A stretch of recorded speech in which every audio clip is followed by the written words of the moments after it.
Hey, my Legion, how y'all doing today? I'm here today with a SNL review, and Melissa McCarthy hosts SNL tonight. It just premiered on NBC, and I'm going to tweet this episode to Donald Trump. Now, you've seen, like, the overhyped stuff that they did on Inside Edition, showing, like, her, like, Speaker of the House with a podium going through the street. Well, that happens later on in the show. The show opens up with the Lester Holt interview with Donald Trump. And, of course, it's Alex Baldwin playing Donald Trump and that that O'Shea guy that hosts the news. Doing Lester Holt, not very good Lester Holt, though. But the skit was very funny and very well written and very different because they've been, the last few episodes have been really terrible. And they just haven't really been doing anything. They've been very lazy. They haven't really done anything that interesting creatively with the Donald Trump stuff, you know, as far as creative writing or trying to make it really funny. They just kept repeating the same jokes. This one they did really well on there.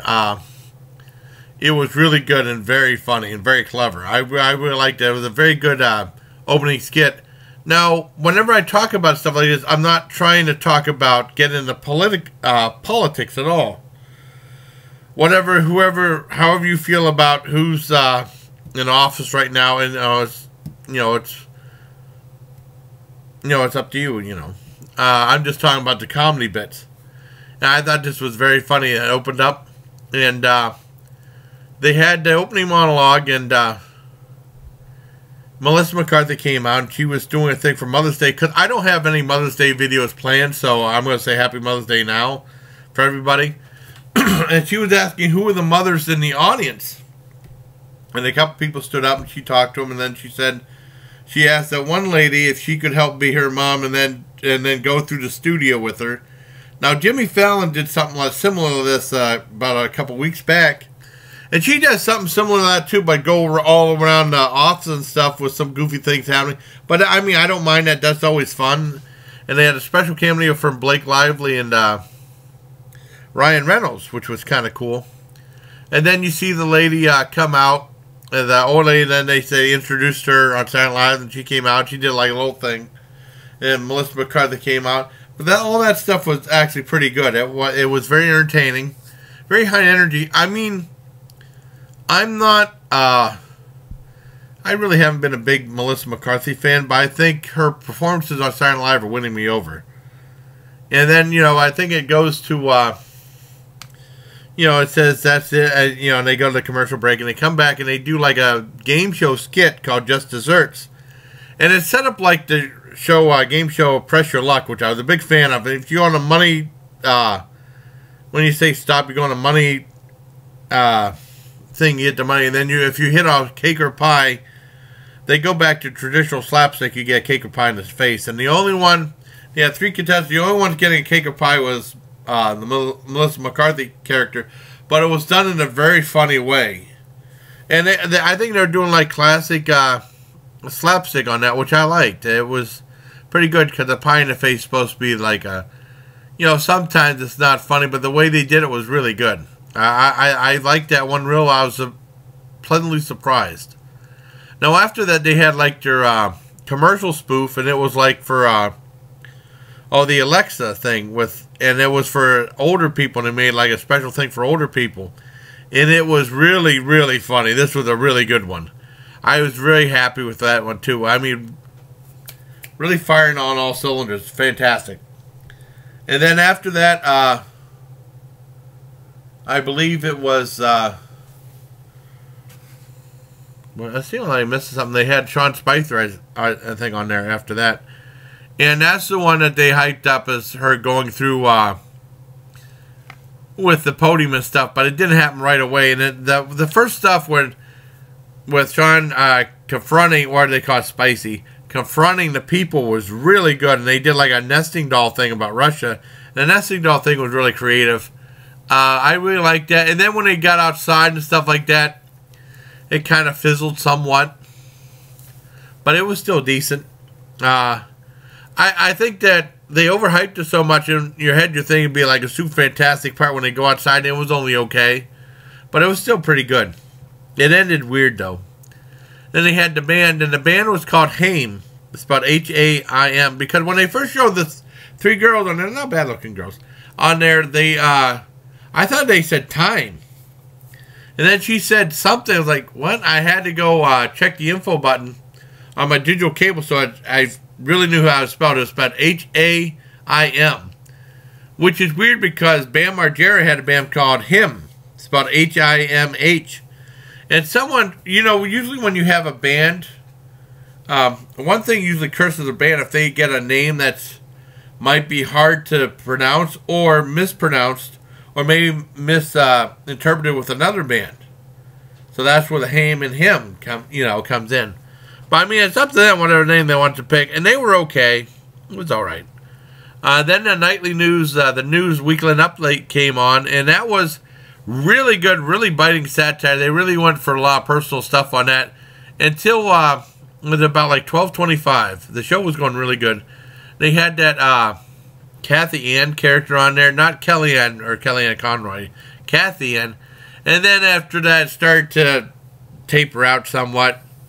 I said, well, it's got a half hour to go. I wonder if it's still going to be as good as the first hour, or almost the first 55 minutes. And they had a skit where, oh, it's raining again? Dang. Yeah, it's coming down.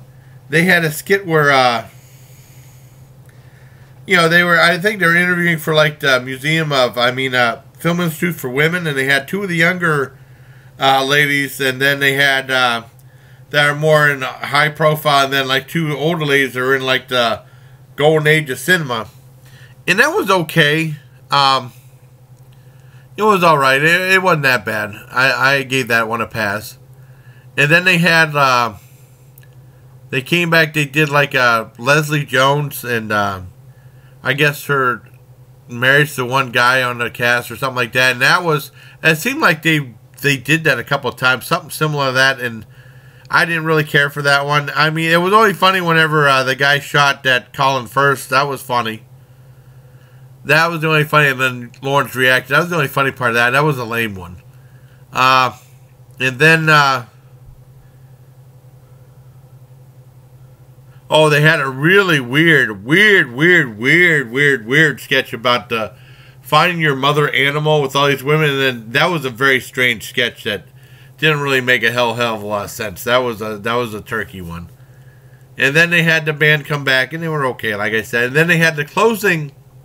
The closing skit was kind of funny, but it was a throwaway skit. They were trying to do like Lighthouse Entertainment, like the logo. And this guy was pitching an idea to this. These two people work for Lighthouse Entertainment, and they were talking about the stuff for DreamWorks. They said the guy did the DreamWorks thing with the kid fishing and stuff. And the whole thing was like little things above it. It was like Melissa McCarthy in the bathrobe and stuff. And it was like 3 or 4 things. And that was kind of funny. And then they said, well, I thought you said that you did DreamWorks thing. How could you do that and then totally be off base on this one? And then the guy said, well, I just told you I did that. I didn't really do that. And they said, get out. That was the end of it. That was a really lame ending. Then they had her saying goodnight, and usually that'd just be goodnight. And I guess she hosted 5 times, and all of a sudden, she was right next to Alec Baldwin. And all of a sudden, Steve Martin came out. That little thing, hey, you were the 5 climber, and then they gave her like that, robe or something like that, say 5 on it. And then Alex said, hey, Steve, you told me not to bring mine on. I said, yeah, I did say that, didn't I?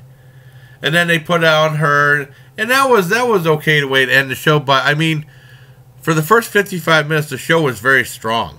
Very strong, surprisingly strong. And I was wondering if it was going to be a perfect show. I knew it wouldn't be. Especially the musical acts and stuff like that. They can't get them right that much. And then it just kind of petered out. But I mean, the first 55 minutes was really, really good. I was lots of laughs in that. I was really surprised. And because of that, I'd probably give it a 7.5 out of 10. It would have been higher, but it just fizzled out too much during that last half hour. But aside from that, the stuff was really, really good. And I want to thank my friend Tim Sands for doing a great thumbnail for that. And also, I guess next On the 20th, next week, they're going to have the season finale of Saturday Night Live, so I probably won't be doing any Saturday Night Live reviews for a while, but they're going to have a good one. Dwayne Johnson's supposed to be hosting Rock. And that should be good. Hopefully it'll be a really good show. I haven't seen him host in a while. And that'll be interesting. I definitely want to review that one. So I hope you like this review, and until next time, bye, please. Take care, my Legion. I haven't posted really that much today. I haven't posted at all Saturday because I was letting seeing how my collab with Joey's World Tour was going, and it's doing okay. So I hope you like this video, everybody, and I hope this video does good. Hope this video does well too. I'm going to tweet it to Donald Trump. All right, take care, everybody.